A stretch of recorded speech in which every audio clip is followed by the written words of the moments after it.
आप में से 99% लोग ऐसे हैं जिन्होंने अपनी लाइफ में कभी ना कभी किसी ना किसी फॉर्म में पायरेसी जरूर करी है। पायरेसी मतलब टॉरेंट करना। पायरेट्स बे, 1337X, टेलीग्राम से फिल्में, शोज, गेम्स या सॉफ्टवेयर डाउनलोड करना, या फिर बहुत सारी ऐसी साइट्स हैं जिन पे बुक्स और रिसर्च पेपर मिल जाते हैं। आई एम श्योर कभी ना कभी टॉरेंट करते वक्त आपके मन में भी आया होगा कि यार है तो ये भी चोरी, ये इलीगल काम कर रहा हूं मैं। कुछ टॉरेंट साइट्स पर डाउनलोड करने वालों को लीचर बोला जाता है, मतलब जो दूसरों के कंटेंट को बिना पैसे दिए हुए देखता है। देसी भाषा में इसी को लीचड़ कहते हैं। खैर, इस बात पर हम सब लोग अग्री करते हैं कि ये इलीगल चीज है, लेकिन क्या ये मोरली सही है? क्योंकि एक आर्गुमेंट आती है चोरी तो चोरी है, फिर चाहे एक फिजिकल सामान की हो या फिर डिजिटल प्रॉपर्टी की। पायरेसी के अगेंस्ट जो भी लोग हैं वो कहते हैं कि अगर आप एक फिल्म को थिएटर में चोरी से घुस के नहीं देखते हो क्योंकि आपकी नजरों में वो गलत है, तो फिर फिल्म को टोरेंट से कैसे डाउनलोड करके देख लेते हो? मतलब बात उसूलों की नहीं है, सिर्फ पकड़े जाने का डर है। लेकिन आजकल एक डिबेट चल रही है कि पायरेसी के अगेंस्ट हमें जितना मोरल लेक्चर दिया जाता है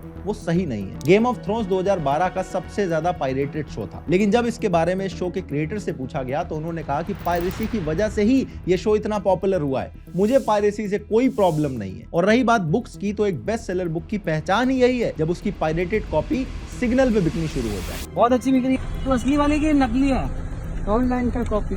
ऑनलाइन का कॉपी तो नकली है। ठीक है, ये कोई राइटर किसी काम का है, नहीं यूं चक्कर लगा। ये बड़ी बड़ी कंपनीज जो कहती हैं कि हमारा कंटेंट चोरी हो रहा है, जब आप इनकी सब्सक्रिप्शन भी ले लेते हो तो उसी सेम कंटेंट के लिए हर महीने पैसे देने पड़ते हैं और उसके बाद भी आप उस कंटेंट को ओन नहीं करते। सब्सक्रिप्शन लेने के बाद भी आपको एड्स दिखाई जाती है। कुछ लोगों का यह भी मानना है कि इंफॉर्मेशन सबके लिए फ्री होनी चाहिए, फिर चाहे वो कोई बुक हो, आर्टिकल हो या रिसर्च पेपर हो। इनफैक्ट इस चीज के लिए रेडिट के को फाउंडर ने अपनी जान तक दे दी थी। तो आइए इस पूरी बात पर थोड़ा डिटेल में डिस्कशन करते हैं।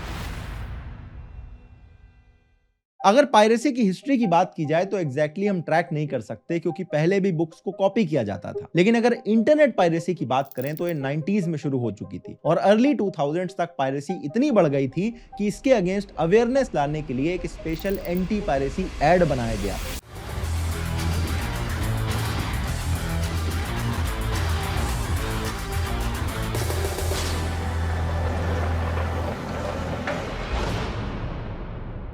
इस ऐड का म्यूजिक बड़ा कैची सा लग रहा है ना। फन फैक्ट है कि इस म्यूजिक को खुद इन्होंने कहीं से चोरी किया था। बाद में ऐड बनाने वाली कंपनी पे 1 करोड़ का फाइन लग गया था। खैर, पायरेसी को हम दो तरह से देख सकते हैं। एक जिसमें हम अपनी पर्सनल यूज के लिए कोई मूवी टोरेंट करते हैं, किसी सॉफ्टवेयर का क्रैक्ड वर्जन डाउनलोड करते हैं, और दूसरा एंगल है जिसमें आप किसी के कंटेंट को, फिर चाहे वो मूवी हो, सॉफ्टवेयर हो, गेम हो या कोई बुक हो, उसको एंटरटेनमेंट या पर्सनल यूज के लिए नहीं बल्कि आगे बेचने के लिए पायरेट कर रहे होते हो। उससे आप पैसे कमा रहे होते हो जो आइडियली उसके ओनर को मिलने चाहिए थे। हालांकि कुछ लोग कहेंगे कि ये दोनों ही सिचुएशन सेम है। दोनों ही केस में आप किसी चीज को जो फ्री नहीं है बिना पैसे दिए यूज कर रहे हो। लेकिन ये जितना ब्लैक एंड व्हाइट दिखता है उतना है नहीं। मैं समझाता हूं आपको। पायरेसी करने के कुछ 2-3 मेन रीजन होते हैं। सबसे पहला रीजन है कि आप उस कंटेंट या नॉलेज को अफोर्ड नहीं कर सकते, इसलिए फ्री में देखने के लिए आप पायरेसी कर रहे हो। दूसरा रीजन है कि वो पीस ऑफ कंटेंट आपके रीजन में अवेलेबल ही नहीं है। तीसरा रीजन है कन्वीनियंस, और इसकी बात थोड़ा आगे चल के करेंगे। सबसे पहला रीजन है अफोर्डेबिलिटी। अगर हम सिर्फ एंटरटेनमेंट कंटेंट की बात करें तो कितने सारे प्लेटफॉर्म आ गए। पहले सिर्फ नेटफ्लिक्स और प्राइम हुआ करता था, फिर हॉटस्टार आया, फिर ZEE5, फिर सोनी लिव, और अब तो ऐसे 10-15 प्लेटफॉर्म आ चुके हैं। यानी अगर कोई सब्सक्रिप्शन ले भी ले तो कितने प्लेटफॉर्म का लेता रहे। प्राइम और जियो हॉटस्टार का जो एड फ्री बेसिक प्लान है वो भी 300 रुपए में आता है। और ऐसा नहीं होता कि आप एक प्लेटफॉर्म का सब्सक्रिप्शन ले लो तो काम चल जाएगा। एक मूवी नेटफ्लिक्स पे आएगी, दूसरी प्राइम पे आएगी, एक सोनी लिव पे आएगी, तीसरी हॉटस्टार पे आएगी। ऐसे तो इंसान सब्सक्रिप्शन ही लेता रह जाएगा। इसीलिए लोग सोचते हैं कि छोड़ो यार, एक मूवी देखने के लिए कौन से 300 रुपए खर्च करेगा, इससे अच्छा तो मैं टोरेंट कर लेता हूं, क्योंकि पहले सब्सक्रिप्शन खरीदूंगा, फिर उसे देखने के लिए अपना नेट फूंक दूंगा, या नेट बचाने के चक्कर में कम क्वालिटी में देखूंगा, इससे अच्छा तो टेलीग्राम से डाउनलोड करके देख लेता हूं। अब देखो, नेटफ्लिक्स ने क्या किया है, जब नेटफ्लिक्स इंडिया में आया तो कई सालों तक इनका कंटेंट मोस्टली पायरेट होता था, क्योंकि प्लान्स इतने ज्यादा महंगे थे,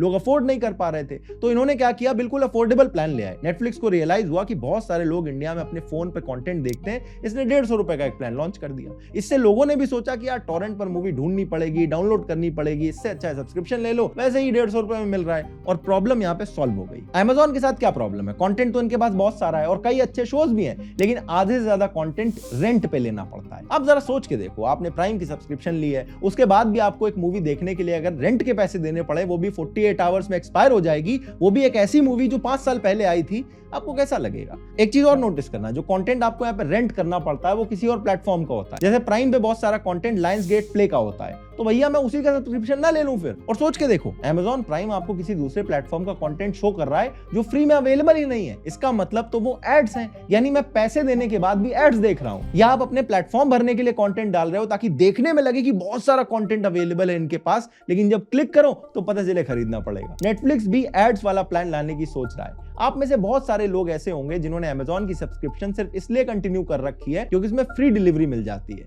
सेल का अर्ली एक्सेस मिल जाता है। अदरवाइज सिर्फ प्राइम वीडियो के लिए कोई इतना ज्यादा पे नहीं करना चाहेगा। आपने शायद ये भी नोटिस किया होगा कि जब इनकी सब्सक्रिप्शन लेते हो तो ऑटो पे शुरू हो जाता है, फिर आपको याद भी नहीं रहता और हर महीने आपके अकाउंट से पैसे कटते रहते हैं। सब्सक्रिप्शन कैंसिल कर दो फिर भी कई बार पैसे कट जाते हैं। एप्पल टीवी की ऐप में तो कैंसिल करने का ऑप्शन ही नहीं होता है, आपको अपनी मोबाइल आईडी में जाना पड़ेगा, फिर परचेज में जाना पड़ेगा और वहां से कैंसिल करना पड़ता है। यानी जानबूझकर ये लोग कैंसिलेशन प्रोसेस को मुश्किल बनाते हैं। ऐसी बहुत सारी मूवीज या शोज हैं जो इंडिया में अवेलेबल नहीं है, इसीलिए बहुत सारे लोग उनको देखने के लिए टॉरेंट करते हैं। इनफैक्ट नेटफ्लिक्स के इंडिया में भी आने से पहले जो शोज हैं वो टॉरेंट करके ही लोग देखा करते थे। और ऐसे बहुत सारे लोग हैं जिन्होंने टॉरेंट करके नेटफ्लिक्स के शोज को देखा है, लेकिन जब नेटफ्लिक्स इंडिया में लॉन्च हुआ तो उसका इन्होंने सब्सक्रिप्शन खरीद लिया। यानी इसका मतलब यह है कि सब लोग जो टॉरेंट करते हैं वो ऐसा नहीं कि पे नहीं करना चाहते हैं। इसलिए ऐसे बहुत सारे लोगों का मानना है कि initial pirates eventually become the customers. मैं अपने आसपास ऐसे बहुत सारे लोगों को जानता हूं जो पहले टॉरेंट करके मूवीज देखते थे, सॉफ्टवेयर का क्रैक्ड वर्जन यूज करते थे, लेकिन ये सब चीजें जब अफोर्ड करने लायक बन गए तो वो इसके लिए पैसे देने लग गए। टॉरेंट करने वाले लोग इंटरनेट कल्चर का भी बहुत बड़ा पार्ट बनते हैं, और जैसे गेम ऑफ थ्रोन्स के क्रिएटर ने कहा था कि उनको इससे फायदा मिला है, शो को वर्ड ऑफ माउथ से बहुत फ्री प्रमोशन मिलता है। और ऐसे कितने सारे फैंस होंगे जिन्होंने 1-2 सीजन टॉरेंट करके देखा और बाद में शो देखने के लिए सब्सक्रिप्शन भी खरीद ली होगी। अब ये तो बात हो गई एंटरटेनमेंट की, लेकिन कुछ लोग ये कहते हैं कि फिल्म्स और मूवीज तो चलो एंटरटेनमेंट वाली बात है, लेकिन जब बात रिसर्च पेपर की आती है तो वो नॉलेज का सोर्स है जो सबके लिए फ्री में अवेलेबल होना चाहिए। एरन शॉर्ट्स रेडिट के को-फाउंडर और एक्टिविस्ट थे। आपने शायद जे स्टोर का नाम सुना होगा। ये एक वेबसाइट है जिसपे काफी हाई क्वालिटी के रिसर्च पेपर और जर्नल्स मिलते हैं। इसे एक तरह की डिजिटल लाइब्रेरी आप समझ सकते हो। इस वेबसाइट का फुल एक्सेस के लिए आपको सब्सक्रिप्शन लेना पड़ता है। 2010 में जे स्टोर की वेबसाइट हैक हो गई थी। सडनली उनकी वेबसाइट पे ट्रैफिक बढ़ गया और हजारों में पीडीएफ फाइल डाउनलोड होने लगी, जिसकी वजह से जे स्टोर की साइट क्रैश कर गई। जे स्टोर के प्रोग्राम ने जब आईपी एड्रेस को ट्रेस किया तो पता चला ये सारा ट्रैफिक एमआईटी यूनिवर्सिटी से आ रहा है। जिसके बाद उन्होंने एमआईटी को इन्फॉर्म करा, जिसके बाद एमआईटी पुलिस ने बड़े मुश्किल से उस लैपटॉप को ढूंढा जो किसी रैंडम डेटा रूम में रखा था, लेकिन अभी भी इनको हैकर नहीं मिला। इसके बाद एमआईटी पुलिस ने उसी रूम में एक हिडन कैमरा लगा दिया। ये उसकी रियल फुटेज है। इसमें जो आदमी दिख रहा है ये कोई और नहीं बल्कि एरन शॉर्ट्स है। इन्हें एमआईटी पुलिस ने बाद में अरेस्ट कर लिया। इन पे टोटल 13 चार्ज लगाए गए, जिसमें एरन को मैक्सिमम 50 साल की सजा और $1 मिलियन का फाइन लग सकता था। उन्हें गिल्टी प्लीड करने के लिए डील भी ऑफर करी गई जिसमें उन्हें सिर्फ 6 महीने की जेल होती, लेकिन उन्होंने ये डील ठुकरा दी और केस लड़ने का फैसला किया। 2013 में उन्होंने अपने अपार्टमेंट में सुसाइड कर लिया। एरन एक काफी ब्राइट माइंड थे। टेक के साथ उनका पॉलिटिक्स में बहुत ज्यादा इंटरेस्ट था। क्रिएटिव कॉमन्स की अर्ली डेवलपमेंट में भी उनका हाथ था। कितने सारे लोग आज भी अपने यूट्यूब वीडियोस में क्रिएटिव कॉमन्स से फ्री में लिया हुआ म्यूजिक यूज करते हैं। इसीलिए एरन शॉर्ट्स को आज भी फ्री एक्सेस टू नॉलेज का सबसे बड़ा एडवोकेट माना जाता है। एरन शॉर्ट्स जे स्टोर की पेपर की पायरेसी कर रहे थे ताकि वो उन्हें इंटरनेट पे अपलोड कर सके और कोई भी फ्री में उन्हें एक्सेस कर सकता। उनका आर्ग्यूमेंट यह था कि रिसर्च करने के लिए जब टैक्स पेयर का मनी यूज हो रहा है तो रिसर्च पेपर्स फ्री में अवेलेबल होने चाहिए। पायरेसी को सपोर्ट करने वाले यही आर्ग्यूमेंट देते हैं कि नॉलेज का एक्सेस सबको फ्री में मिलना चाहिए। कितने सारे लोग हैं जो इंटरनेट यूज करके पढ़ाई करते हैं। नील गैमन काफी फेमस ऑथर है। जब उनसे पूछा गया कि आपकी बुक्स को लोग पायरेट करते हैं तो उन्होंने कहा मुझे इससे कोई प्रॉब्लम नहीं होती। Places where I was being pirated, particularly Russia, where people were translating my stuff into Russian and spreading it out into the world, I was selling more and more books.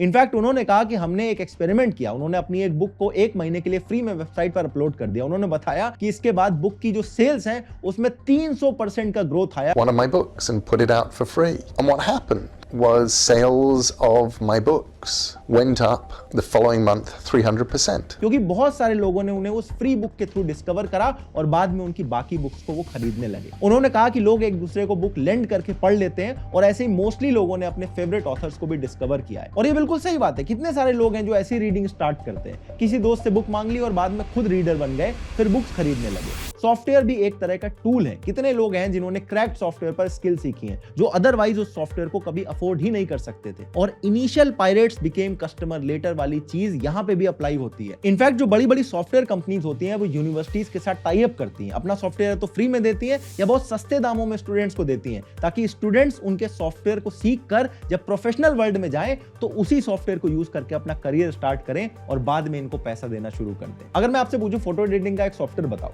तो ज्यादातर लोग बोलेंगे Photoshop, जबकि हो सकता है कि professionally आपका फोटोशॉप से कोई लेना देना ना हो, लेकिन कभी ना कभी हम सभी ने इसको यूज किया है और मोस्टली सभी ने क्रैक्ड वर्जन यूज करा है। और अब जो लोग उनके सॉफ्टवेयर पर ही एडिटिंग या डिजाइन सीखते हैं वो बाद में उन्हीं के प्लेटफॉर्म को यूज करेंगे, तो इवेंचुअली इससे कंपनी को फायदा होगा, क्योंकि जब ये लोग प्रोफेशनली यूज करेंगे तो उनको पैसा देंगे। इसीलिए अडोबी ने इंडिया में भी बहुत सारे ऐसे टाई अप किए हुए हैं। कुछ कंपनीज प्रीमियम मॉडल इसीलिए यूज करती हैं, जैसे आपने शायद कैनो को कभी ना कभी यूज किया होगा, ये यही मॉडल यूज करते हैं। कुछ फीचर से आपको फ्री में दे देते हैं ताकि आप इनका सॉफ्टवेयर यूज करना शुरू करो और उस पर डिपेंड हो जाओ, और उसके बाद फुल एक्सेस चाहिए तो आपको सब्सक्रिप्शन लेना पड़ता है। इसीलिए पायरेसी के लिए लोगों को खुलेआम चोर कह देना शायद पूरी तरह से सही नहीं होगा। आप जरा सोच कर देखो, कितनी सारी वेबसाइट्स हैं जिन्हें हम एक्सेस करते हैं, हमारे डेटा ये लोग स्टोर करते हैं, जिन्हें कुकीज बोलते हैं, वो भी तो हमारी पर्सनल डिटेल्स हैं। जितने भी एआई मॉडल आज के टाइम पे ट्रेन हो रहे हैं, बड़ी बड़ी कंपनीज ट्रेन कर रही हैं, ये भी तो इंटरनेट से सारा का सारा डेटा फ्री में उठा के ट्रेन कर रही हैं। होली के कुछ टाइम पहले इस्कॉन टेंपल वालों के मैसेज सबके व्हाट्सएप पे आने लगे थे, जबकि मैंने कभी भी अपना फोन नंबर इनको शेयर नहीं करा। ऐसे ही किसी भी कंपनी का रैंडमली व्हाट्सएप पे मैसेज आ जाता है, यानी कोई ना कोई तो हमारा डेटा है जो जाके बेच रहा है।